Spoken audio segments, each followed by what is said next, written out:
Hello everyone, welcome back. Dead Logic here. A lot of people ask me, is an expensive whip worth it? And that's kind of a loaded question. So paying a high price for a high quality whip is definitely worth it, but just paying a high price for a whip expecting it to be good is quite different. So today we're going to look at how to determine whether or not the whip that you're purchasing is going to be potentially a good whip, and whether or not the whip maker has the integrity needed to produce a good whip. So the primary thing that I look at is accessibility and communication. If you're considering a whip, a lot of them show a lot of great pictures on their websites and talk about how great they are and how long they've been in business, but very little other information is shared. So the thing that I look for is the accessibility of the whip maker. If the whip maker is willing to communicate with you, be it telephone, email, messenger, text, what have you, and they're willing to answer questions, that kind of gives me the warm and fuzzy that I'm looking for. So if you're looking at a whip, and sometimes the prices can be rather intimidating, but there are reasons for that, and we'll get into that in a moment. And you contact that whip maker, and they're willing to answer your questions. They get back to you in a rather timely manner. Don't expect them to get back to you immediately, because a lot of these people are one-person shows, whereby they're the only ones making the whips. Maybe they have an apprentice or somebody shadowing them, but they're in the shop making their whips because it's their livelihood. But if they do get back to you in a relatively timely manner, I think the longest I've waited is 48 hours for a reply, and that's not bad at all. Second, look at their wait time. A lot of times these whip makers have pretty long wait times, and there's a reason for that. They're hand making these whips, they're hand cutting whatever materials they're using, and they're plaiting them by hand, of course. I don't think there are any hardly any machine-produced whips anymore. Those went out in the 1940s. So it's very time-consuming, and given that it's that time-consuming, if they're paying extreme close attention to detail, then of course it's going to take a little bit longer. So don't let that sway you. If there's a wait time, a lot of times the wait is definitely worth it. Now, price. You can pay an exorbitant amount of money for a garbage whip. A lot of people think that they can throw a whip together, charge a lot of money for it, and people automatically assume that it's a good whip. And that's just not the case. You have to have a combination of things. One, you have to have the craftsmanship. You have to have a whip maker with integrity. And with that comes price. Now, currently, this is one of my most expensive whips. This is a Crusader, it's Indiana Jones style, from Blake Burning with Trinity Whip Company. This is an exquisite whip. The plaiting is ridiculously tight. The transition is very, very, very strong. There are no gaps in the plaiting. It's straight. There are no kinks in the whip. The knot work is just gorgeous. Plaiting is gorgeous. Everything is the way it should be. This fall hitch, look at that. That fall hitch is just immaculate. A lot of the times they'll rotate. This one doesn't even rotate. It's just straight as a string. It cracks smooth. It's weighted properly.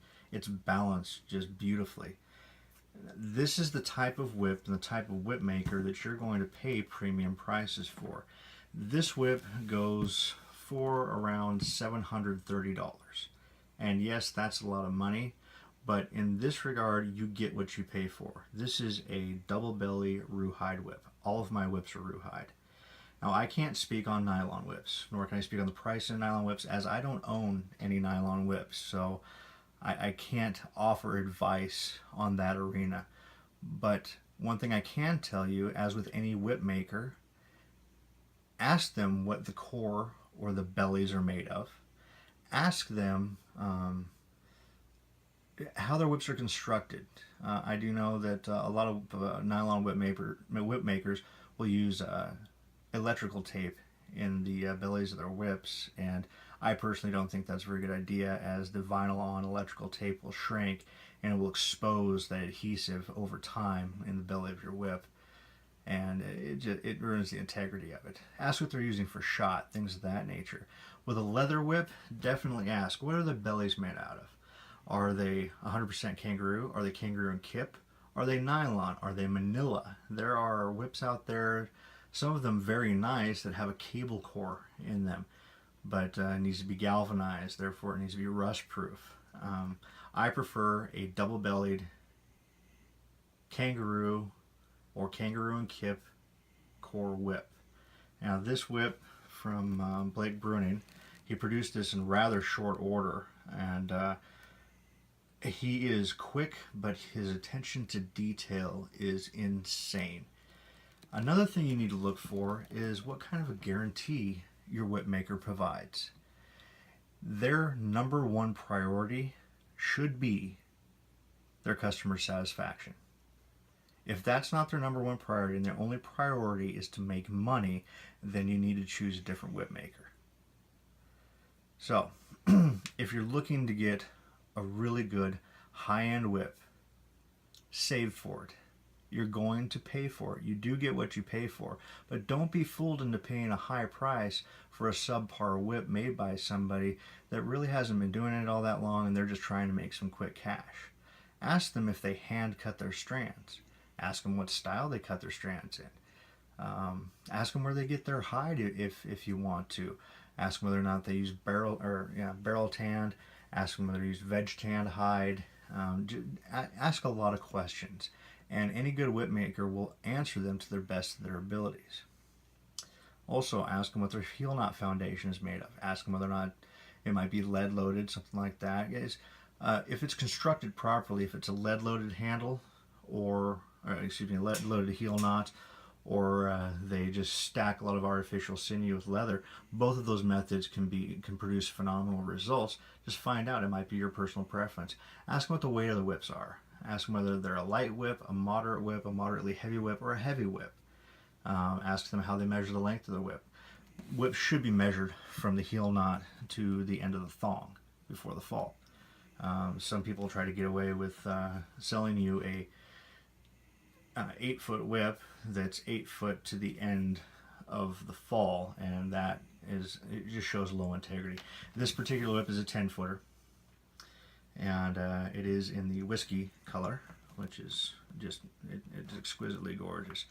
Another thing you're going to look for is there's not going to be uniform coloring on the whips, especially the hand-cut, handmade whips. There should be some deviation in there, unless they are completely they're dyed when the plaiting is done, and that's not a good practice. So uniformity of color is very, very hard to achieve, and it's often not very desirable.